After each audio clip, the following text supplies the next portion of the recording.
son los chamanes, son los sabios indígenas de muchos lugares del mundo. Nosotros hemos estudiado a estos sabios en México, y una de las linajes de estas gentes se encuentra en el estado de Sonora, los yaquis de Sonora. Y ellos tienen... Los de Carlos Castaneda. Ah, sí. Y ellos tienen una concepción acerca de cómo se crea la percepción. Se interesan fundamentalmente en explicar o en tratar de explicar cómo aparecen las imágenes, cómo aparecen los sonidos, cómo aparecen los diferentes niveles de la realidad. Entonces, en este sentido, la teoría sintérgica tiene relación con esta concepción chamánica, pero no surge de ella, está relacionada, porque esta teoría también es un intento teórico para tratar de explicar cómo se crea la percepción. Pero la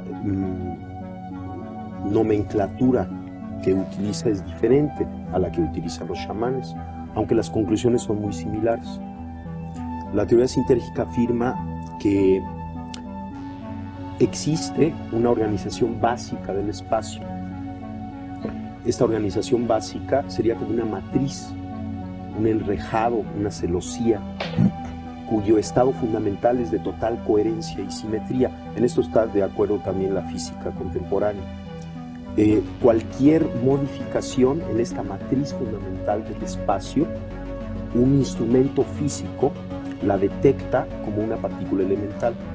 Entonces el instrumento detecta que hay algo que aparece contra un fondo estable de total coherencia, y los físicos y las gentes que conocen lo que significa la medida del instrumento hablan de la aparición de una partícula elemental.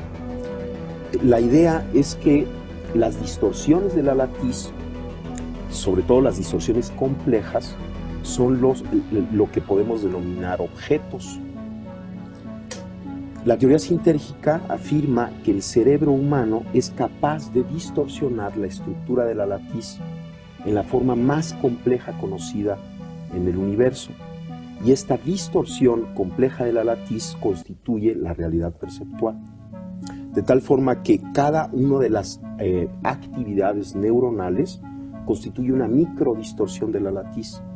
Y puesto que el cerebro humano contiene alrededor de entre 10.000 y 12.000 millones de elementos neuronales, cada microdistorsión, cada alteración de esta estructura básica del espacio interactúa entre sí, formando una macrodistorsión compleja, a la que la teoría le llama el campo neuronal, de tal forma que la hipótesis fundamental de la teoría sintérgica es que la percepción surge como resultado de la interacción del campo neuronal con la latiz del espacio. Existen diferentes niveles de interacción entre el campo neuronal y la latiz, y cada uno de estos niveles constituye o se asocia o se percibe como un nivel diferente de conciencia. Por ejemplo, existe la conciencia auditiva, la conciencia visual, son diferentes tipos de conciencias, y la teoría afirma que cada una de ellas está relacionada con los parámetros de esta interacción entre el campo neuronal y la latiz. Bueno, primero, no entiendo por qué alguien se toma el atributo de juzgar el entendimiento de los otros. O sea, es muy extraño. En segundo lugar, en toda creación de una teoría, para el creador de la teoría, la experiencia de la creación es un evento extraordinariamente interesante. Cuando la teoría se crea y se da como resultado final, el oyente de la teoría puede considerarla como producto de una intelectualización ajena a la experiencia. Pero toda creación de una teoría, cuando esta teoría es profunda, proviene de la experiencia. Por ejemplo, yo mencioné estos sabios indígenas que están interesados en explicar la percepción. Ellos tienen una teoría de la percepción, pero esta teoría de la percepción surge de su experiencia. Ellos perciben el mundo en cierta forma que es distinta a la percepción que tiene otro tipo de gente por haber nacido en otra cultura, simplemente por esto. Y entonces a partir de esta percepción crean una concepción. Lo interesante de la concepción y de todo intento específico por tratar de entender la percepción es que de alguna manera el intento de entender la percepción nos pone en el fundamento de cualquier realidad. En nuestra época, uno de los grandes peligros y uno de los grandes dolores que estamos viviendo es la pérdida del significado y la dispersión. O sea, nos encontramos muchas veces con gentes que realmente no tienen mucha idea ni de quién son, ni tienen algo que les ayude a entenderse y a llegar a su centro, a una unificación, a sí mismos. Entonces, el intento, por ejemplo, de explicar la percepción es un intento de lograr esta unificación, porque estaremos en la base de la creación de cualquier realidad, y entendiendo cómo se crea la realidad nos ayuda a unificarnos. Entonces no es un intelectualismo, sobre todo en el proceso de creación, porque la teoría fina, la teoría profunda, siempre surge de la experiencia.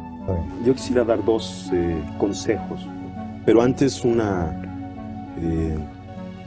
algo muy interesante. Salvador y yo fuimos testigos de un evento extraordinario. Y vamos, yo soy un científico, yo tengo un laboratorio, estudio la actividad cerebral, la fisiología cerebral, y me invitaron a conocer a esta mujer Pachita y a sus operaciones. Y lo que yo vi ahí, en principio, contradecía todo concepto y todo conocimiento que yo tenía acerca de la realidad. Y a mí lo que me enseñó esto que vi, que Salvador pues lo estaba describiendo, y que yo fui testigo también de aquello, lo que me enseñó es que yo no puedo decir cuál es el límite de la capacidad humana. A partir de esa experiencia yo no me atrevo a decir el ser humano no puede hacer esto, el cerebro tiene tal límite en su potencialidad, sino que parecería que estamos dentro de un continuo extensísimo y no conocemos cuáles son los extremos de este continuo. Ahora, los dos consejos. Los dos consejos. Uno es la risa. La risa es excelente, es una medida terapéutica extraordinaria. Inclusive hay una técnica de meditación taoísta en donde la persona, y es muy sencillo hacerlo, la persona se sienta y sonríe.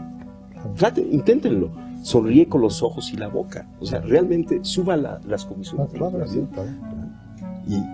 Y se coloca en esta situación. Inmediatamente hay una serie de mensajes que recibe nuestro cuerpo, que recibe nuestro cerebro.